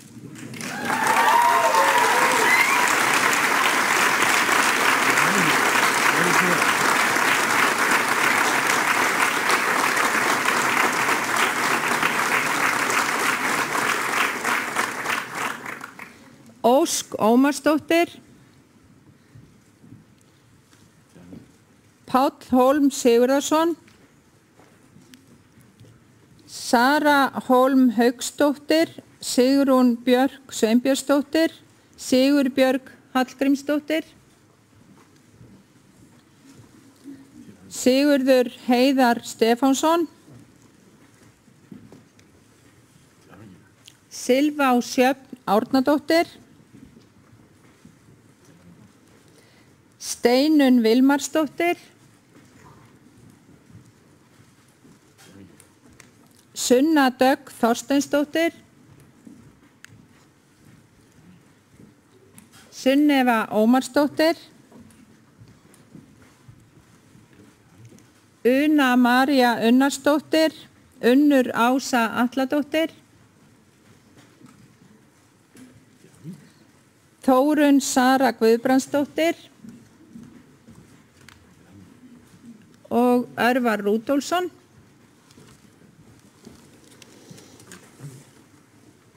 Þá lokið brautskráning úr viðskiptadeild og þakka ég deildarformanni fyrir aðstofuna og þeim báðum.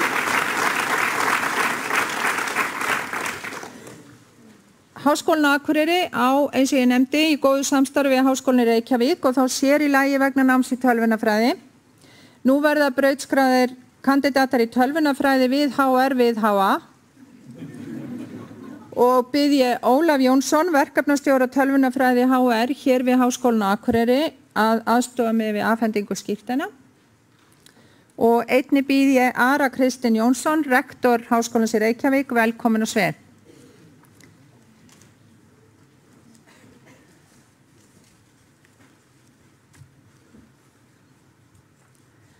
Auður Reynisdóttir,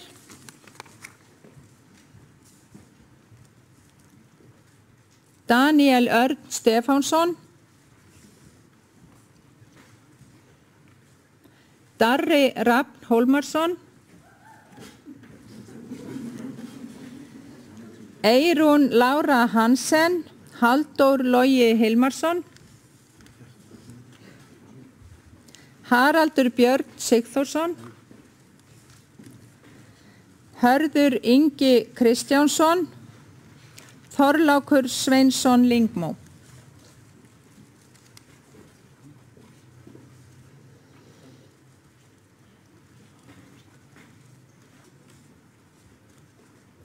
Þá lokið brautskráningu úr tölvunarfræði Háskólans í Reykjavík við Háskólann á Akureyri og þakka ég verkefnastjóra námsins við Háskólann á Akureyri og rektorunum báðum fyrir þeirra aðstoð eða aðkomu.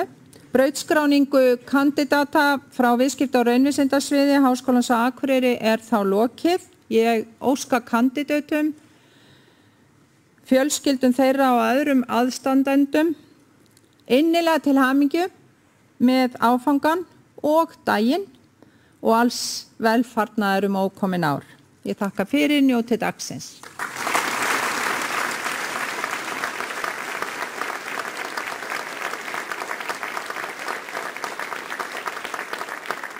Já, þá þetta afstæðið og ef þið hlustið vel þá getið þið núna heyrt hvernig nokkur hundruð brautskráðir kandidatar varpa öndinni léttar samtímis og það alltaf hátíðleg stund að verða vitni að því. Og nú getið þið, kandidatar, kæru, notið þess sem eftir lifir af dagskráni og deginum, en nú langar mig aðeins til að tala við ykkur háleitt markmið. Það þótti nefnilega háleitt markmið, jafnvel óyfirstíganlegt markmið, þegar einhverjum hér í Háskólanum á Akureyri datt í hug að sækja leyfi til að taka inn doktorsnema.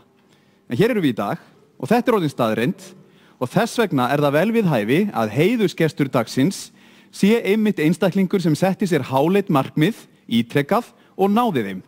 Þetta auðvitað Vilborg Arna Gissuradóttir en hún náttúrulega fyrsta konan sem hefur klifið Everest fjall og ef það ekki nóg, þá hefur hún líka einsömmul gengið á Suðurpólinn, eins og það sé eitthvað sem að gerir bara svona í hjáverkum. En nú mun Vilborg Arna flytja heiðurs ávarp sem mjög viðeigandi á þessum degi.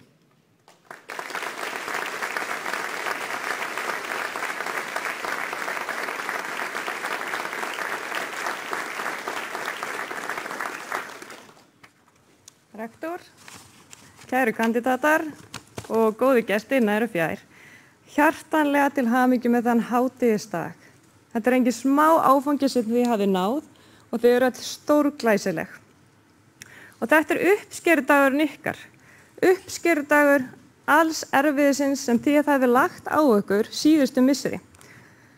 Og hugsiði hvað stutt síðan að hugmyndin á háskólanámi var bara lítið fræ í kollinum á okkur sem hefur heldur betur og vaxið og dafnað og hér eru þið í dag að njóta ávaxtana og uppskerinnar. Vel gert. Og það vill þannig til að það dettur enginn ofan af fjallstopp að himnum ofan. Það þarf að klífa fjallið, skref fyrir skref. Og stundum eru skriður og þá fer maður 1 skref upp og 2 skref aftur á bak, sem getur verið alveg svakalega pirrandi. En þá mikilvægt að muna að hvert einasta skref upp á við átt í áttina að markmiðinu, í áttina að draumnum. Og hér eru þið, á toppi ykkar fjallstins. Og það þannig í lífinu að það mun engin annar ná markmiðunum fyrir ykkur.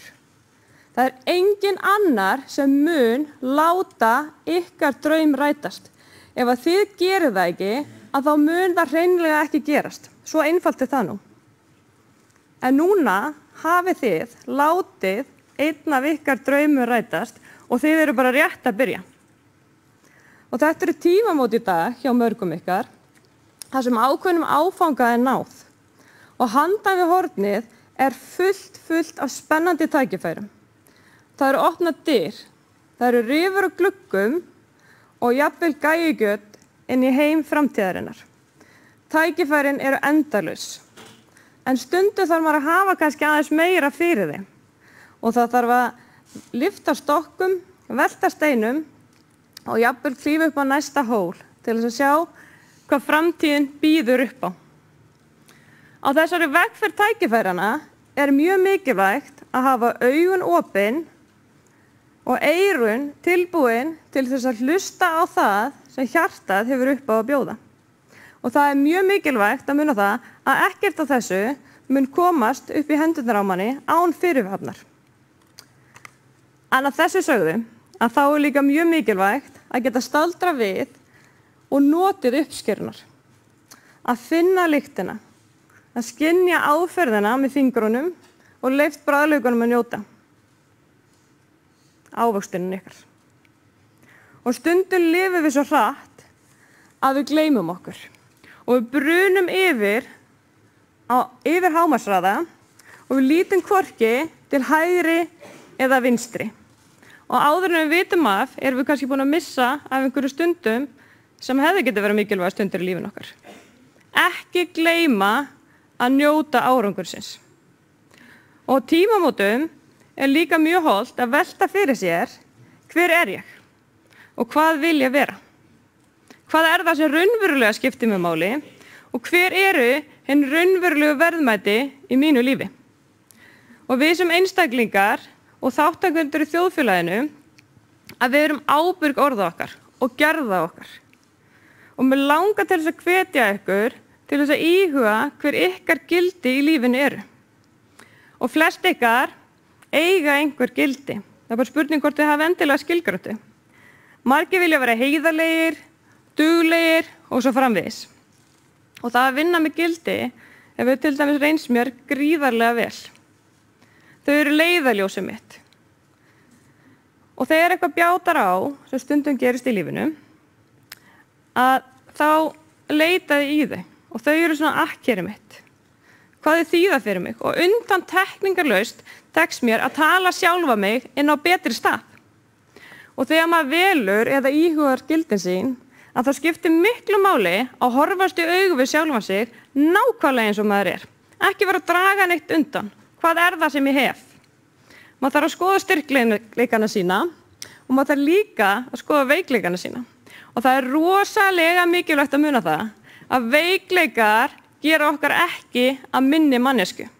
Heldur bara leið og við erum búin að læra að þekkja þá og leið og við erum búin að læra að vinna með þá, að þá eflumst við til muna. við getum leikið á þá og þau verða styrkleikunum okkar. Og eitt af þeim gildum sem að ég hef valið mér að fylgja í gegnum mína vegferð jákvæðni. Og mörgum finnst það ágætur mannkostur og hún kemur manni langt í þeim verkefnum sem við tökum okkur fyrir hendur. En hún ekkert endilega öllum meðfætt. En það klárlega hægt að ávinna sér hana, meðtaka hana og tilengana. Og þegar við lendum í aðstæðum sem eru erfiðar og ómögulegar, þá langar mig til þess að hvetja ykkur að reyna að finna alltaf einhvern einn jákvæðan punkt. Og kannski það erfitt, en þá líka gott að spyrja sig, hvernig get ég verið jákvæð eða jákvæður undir þessum kringumstæðum? Og núna, þegar við höldum út á atvinnumarkaðinn eða í frekara nám, að þá munum við lenda í þeim aðstæðum að takast á við óvæntar áskoranir. Og það skiptir miklu máli að þrauka, sýna seiglu og halda í áræðinina sína í þeim aðstæðum þangað til við erum búin að ná að leysa úr viðfangsefnunum. Því til lengri tíma að þá munum við alltaf græða á því. Þið verið sterkari einstaklingar og þið safni reynslubankan og þið verið alltaf hæfari og hæfari til þess að takast á við stærri áskoranir. Og stundum þarf líka að sýna hugrekki.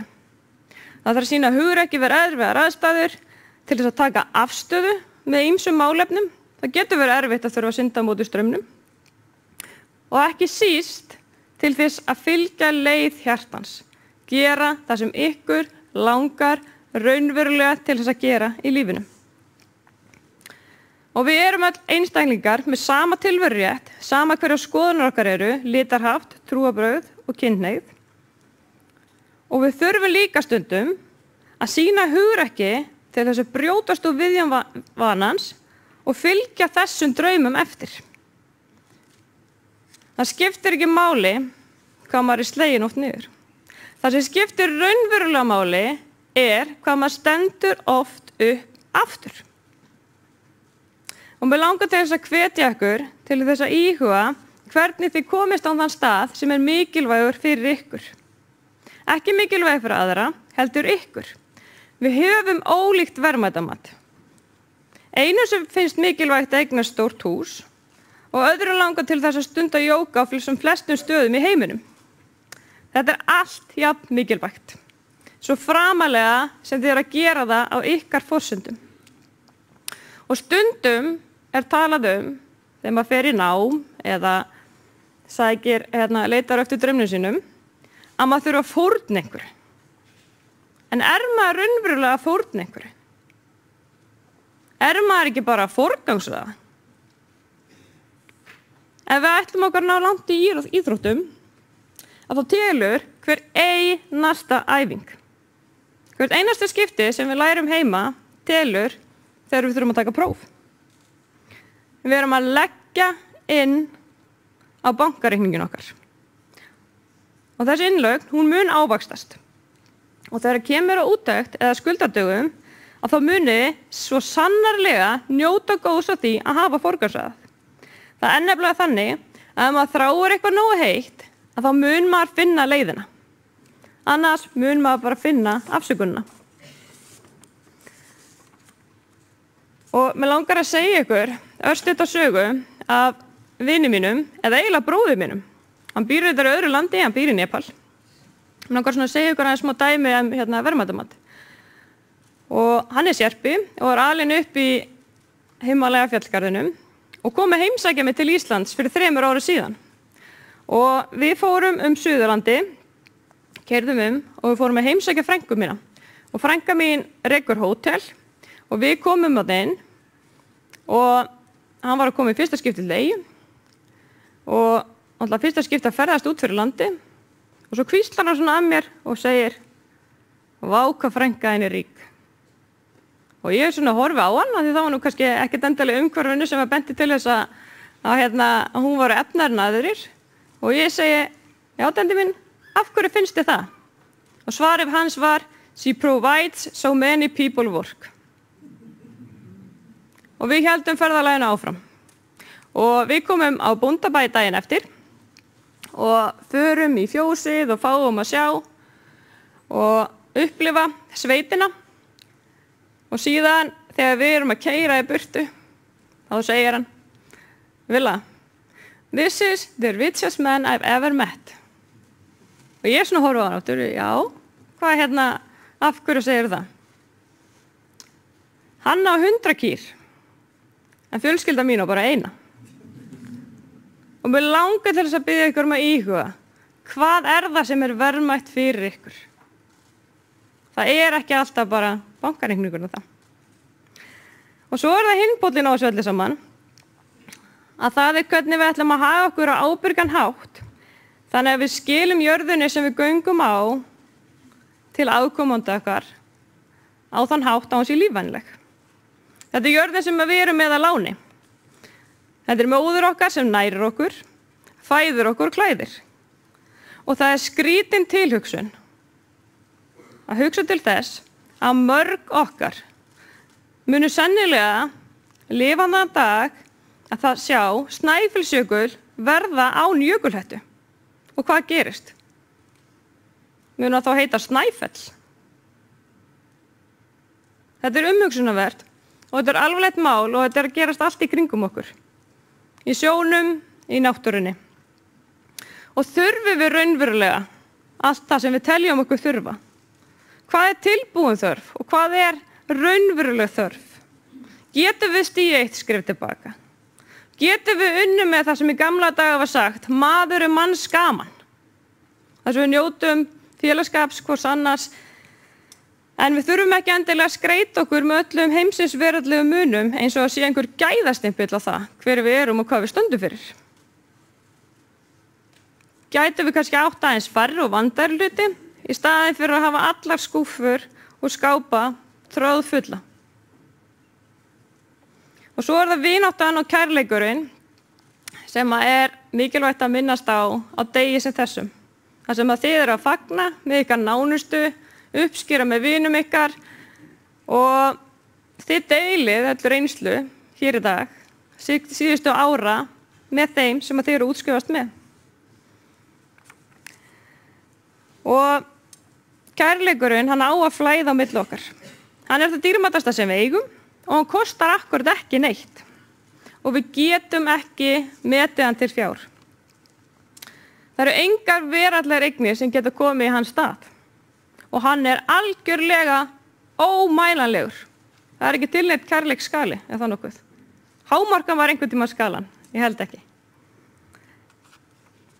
Og það engar takmarkanir hversu mikinn kærleik við getum gefið af okkur til náungans. Og hann sameina okkur líka og hann hrafinn yfir fordóma, hroka og eigingirni. Og hann sprottin héðan frá hjartanu og jafnfart hreinasta og tærasta birtingamynd okkar sem einstaklinga. Og við þurfum ekki öll að vera mótið í sama mótið. Við eigum að bera virðingu fyrir náunganum, skoðunum hans og lífsín. Og við þurfum að vera fær að taka á móti kærleik, rétt eins og að gefa hann. Vera með opið hjarta. Og notið hann áfram inn í næstu verkefni og áskoranir. Og mér langar að ljúka þessu til þess að hvetja ykkur til að láta draumana ykkar rætast. Það mun kosta þrek og þor. Það mun kosta þolinmæði og þraukseigu. En ef þið þraukið nógu lengi, horfið lengra en fram yfir næsta sjónarhorn. Horfið lengra en sjóndeildarhringurinn nær. Standið með sjálfum ykkur þegar á móti blæs. Þegar brekkan verður brattari og toppurinn ef til vill fjarlægari, að þá munið þið halda áfram. Haldið áfram. Haldið áfram þangað til náið markmiðin ykkar. Haldið áfram þangað til þið munið eiga fleiri uppskýrða daga eins og þessi hérna í dag, í framtíðinni. Og munið að útsinnið af tindurum felst í endalausum tækifærum eins og blasa við ykkur í dag. Kæru kandidatar og gestir, njótiði dagsins og ég óska ykkur bjartra framtíðar.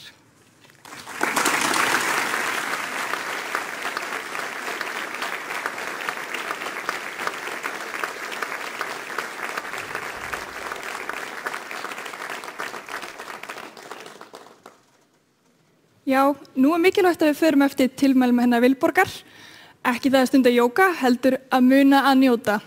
En hæfileikaríku systurnar Una og Eik Haraldsdætur stíga nú aftur á svið og flytja lagið Í hjarta þér, ljóði eftir Jónas Árnason, lag Jóns Múla Árnason.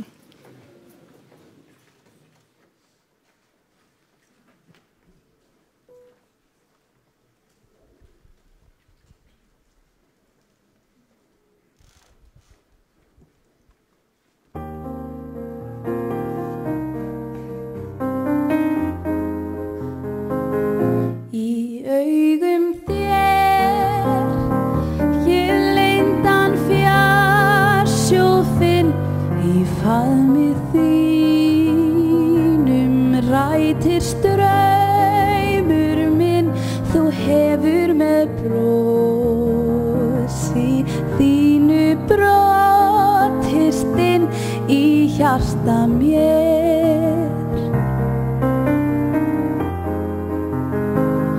Og mig þú sýrað hefur innsemist og eirðarleysið burtu frá mér kyrst og ég munum eilíf una fanga vist í hjarta þér. Nú kveð ég heimsins glaum og glís, götu líf og ís, án þess að mér finnist að ég fari neins á mis. Og þegar veturkallinn kominn með klakabönd og snjó í skeggi sér, þá mun ég við ástar eldin orna mér í hjarta þér.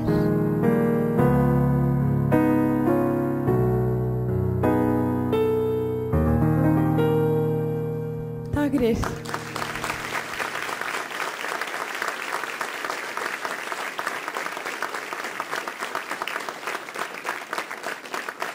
Já, þær eiga skilið lófatakið, systurnar Una og Eik algjörlega stórbrotið. En hvað væri háskólahátíð ef við myndum ekki fá að heyra þó ekki væri nema nokkur orð frá kandidötum? Nú mun Heiða Björg Guðjónsdóttir, kandidati í kennarafræði, nýútskrifuð. Hún mun nú flytja ávarp fyrir þeirra hönd. Gjörðu svo vel.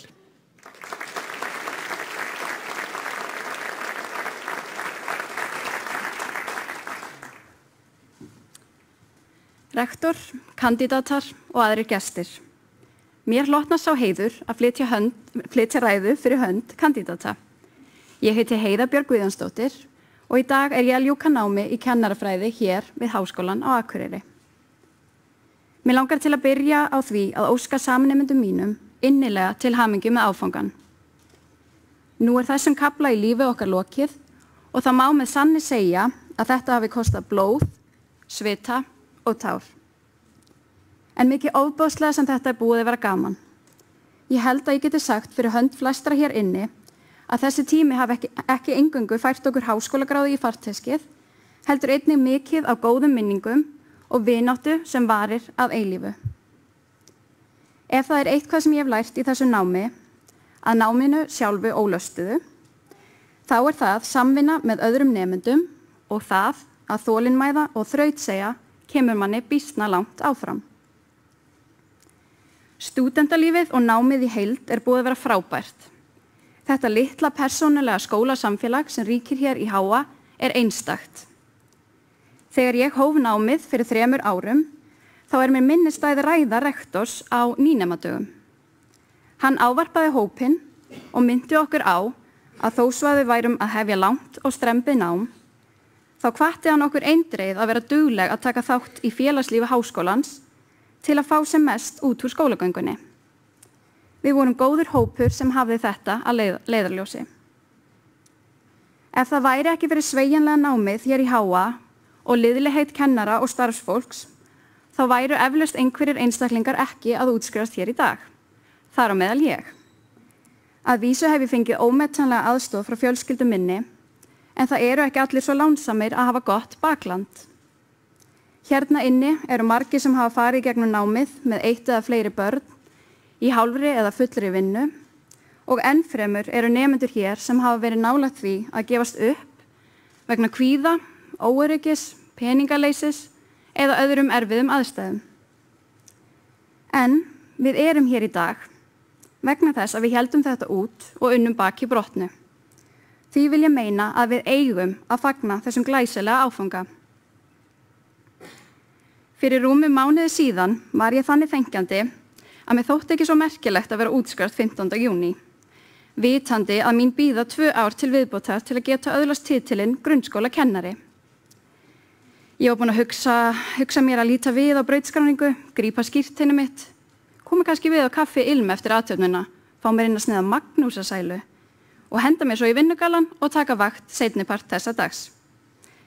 Vinkona mín þvert tók fyrir þetta og myndi mig á það að við eigum ætíð að fagna öllum viðburðum í lífinu, stórum sem smáum.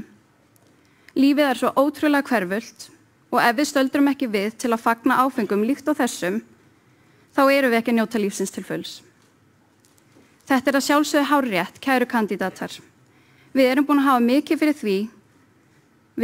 mikið fyrir því að öðlast þann titil sem við göngum út með í dag og dagurinn í dag er ótrúlega merkur viðburður í lífi okkar og því ber að fagna. Við gleymum okkur svo oft með því að einblína á framtíðina og hugsa hvar við verðum eftir 5 eða 10 ár. Alltaf að reyna að tryggja að framtíðin sé sem björtust og best. En hvað ef við náum ekki eins og að lifa næstu 10 árin eins og við áætluðum? Hvað ef við vorum alltaf svo upptekinn af því að horfa fram í tíman og gleymdum að staldra við og njóta? Hvernig væri einstaka sinnum að slá hlutunum bara upp í kæruleysi, panta helgarferð til Köpen, þrátt fyrir að vera að lifa á hrísgrjónum og núðlum og reyna að skrapa saman aurunum með því að selja notuð föt á Nytjatorgi? Nú er ég ekki að segja ykkur að hætta að tryggja framtíðina. Það er vissulega afar skynsamlegt. En það sem ég vil sagt hafa, ekki vera alltaf að bíða eftir einhvers konar áfangastað, reynið að njóta ferðalagsins líka. Að lokum vil ég þakka áheyrnina og óska kandidatum aftur innilega til hamingju með daginn.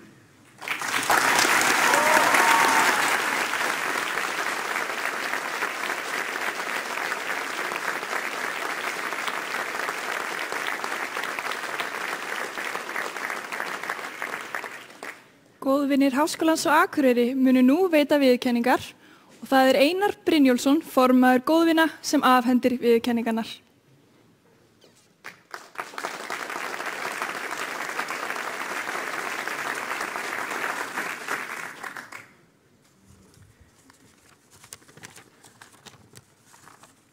Ágætu kandidatar, gestir og starfsfólk. Nú höfum við setið hér í tæplega 2 klukkustundir og ég ætla að taka mér það bessaleyfi að biðja ykkur að standa upp rétt sem snöggvast.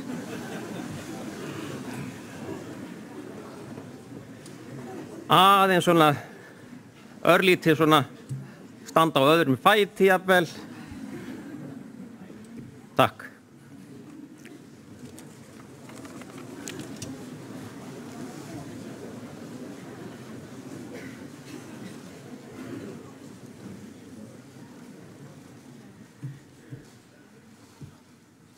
Gleðilega hátíð. Góðvinir Háskólans á Akureyri eru samtök nemenda sem eru brautskráðir héðan og annarra velunara skólans. Góðvinir efna til endurfunda, fagna útskrift, safna fjármunum í stofnfjársjóð. Góðvinir Háskólans á Akureyri bera hag skólans fyrir brjósti og síðast en ekki síst heyra þeir afburðanemendur við brautskráningu og hafa gert það undanfarin 15 ár. Og það er mitt erindi hér.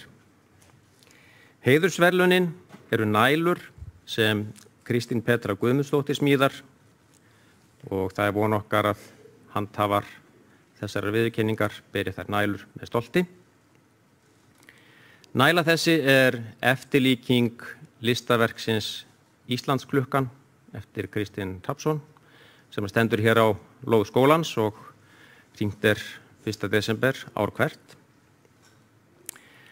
Og þetta verk Kristins og þessi næla vísar til þeirrar árvekni sem einkennir gott háskólafólk. Ég ætla að kalla upp heiðursverðlaunahafa af hverju sviði, heiðursverðlaunahafana 3 og biðja þá að koma hingað upp til okkar og rektor að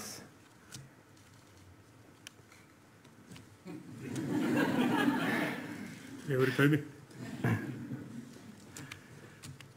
Þetta fór líka allt í handhagsskóla í gær hjá okkur. Af hug- og félagsvísindasviði Birna Heiðarsdóttir.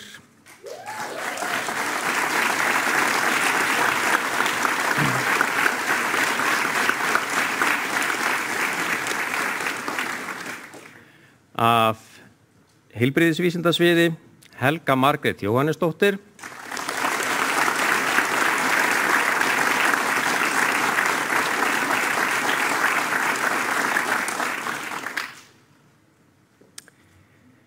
Og af viðskipta- og raunvísindasviði Andrés Tryggvi Jakobsson.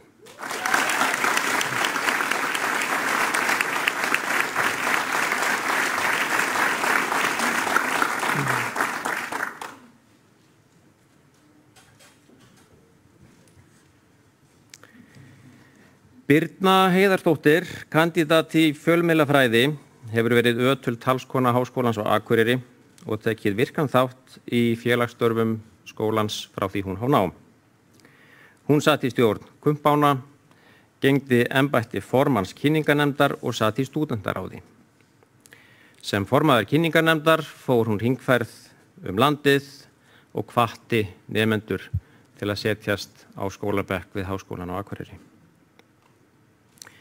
Hún hefur einnig tekið þátt í háskóladeginum í mörg ár í röð.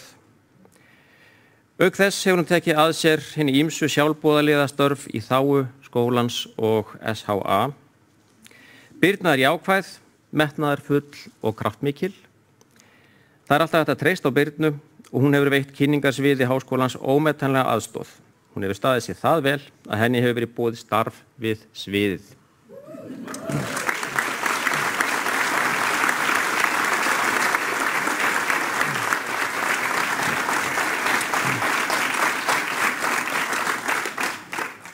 Helga Margrét Jóhannesdóttir, kandídat í hjúkrunarfræði, hefur ávallt verið tiltæk til að kynna Háskólann á Akureyri. Hún vekur athygli á skólanum hvar sem hún kemur og það er augljóst að henni þykir vænt þennan skóla. Hún hefur, líkt og Birna, farið hringferðina landið, staðið vaktina á háskóladeginum og tekið sviðið fyrir framan 100 framhaldsskólanemenda. Helga Margrét var formaður Eyrar, nemendafélags heilbrigðisvísindasviðs og gegndi embætti formanns SHA. Helga Margrét er atorkusöm og drífandi og afskaplega gott að vinna með.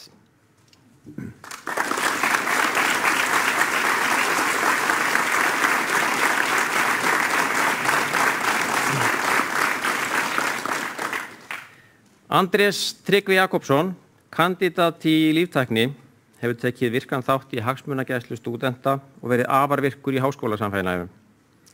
Hann var formaður stúdentafélags auðlindadeildar, sat í stúdentaráði og gegndi embætti varaformanns SHA. Hann tók einnig virkan þátt í starfsemi skólans, meðal annars sem fulltrúi nemenda á deildarfundum og á fræðasviðsfundi, sat í jafnréttisráði og alþjóðanefnd. Allir þeir sem starfa hafa með Andrési tala einstaklega vel hann og eru sammála að allt sem hann tekur sér fyrir hendur gerir hann afskaplega vel. Hann er alla jafn mættur fyrstur og stendur sína vakt afar vel. Andrés lætur ekki alltaf mikið á sér bera og er ekki að sækjast eftir viðurkenningu, en hann lítur þó engu og síður einast líka núna.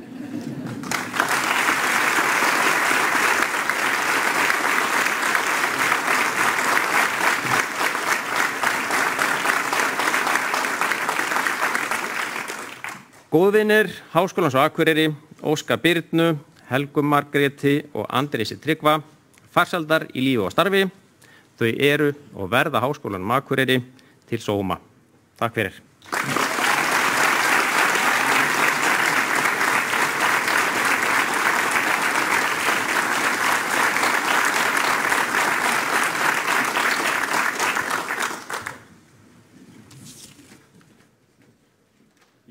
Gott fólk, þá fer þessu nú bara að ljúka. Það eru margir sigrar að baki hérna í dag, en til þess að fagna þessu með ykkur að þá verður boðið upp á léttar veitingar frá hverju fræðasviði fyrir kandidata og þeirra gesti og það að sjálfsögðu í boði góðvinna og í boði skólans. Móttaka viðskipta á raunvísindasviðs verður á Borgum, heilbrigðisvísindasvið verður í verklegu stofunum uppi í Jóðhúsi og hug- og félagsvísindasvið verður hér í miðborg. Nú göngum við úr salnum og eins og allt sem við gerum hérna þá gerum við það skipulega. Fyrst fer Vilborg Arna, rektor og forsetar og svo kandidatar og svo koll af kolli. En þið fáið líka aðstoð frá starfsfólki hérna frammi ef það er eitthvað ef þið ratið ekki, vitið ekki hvert þið að fara, þá erum við auðvitað með fólk út allt sem að hjálpar ykkur. En innilega til hamingju með daginn, þetta er hátíðleg stund og við segjum verið sæl. Verið sæl.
Mm-hmm.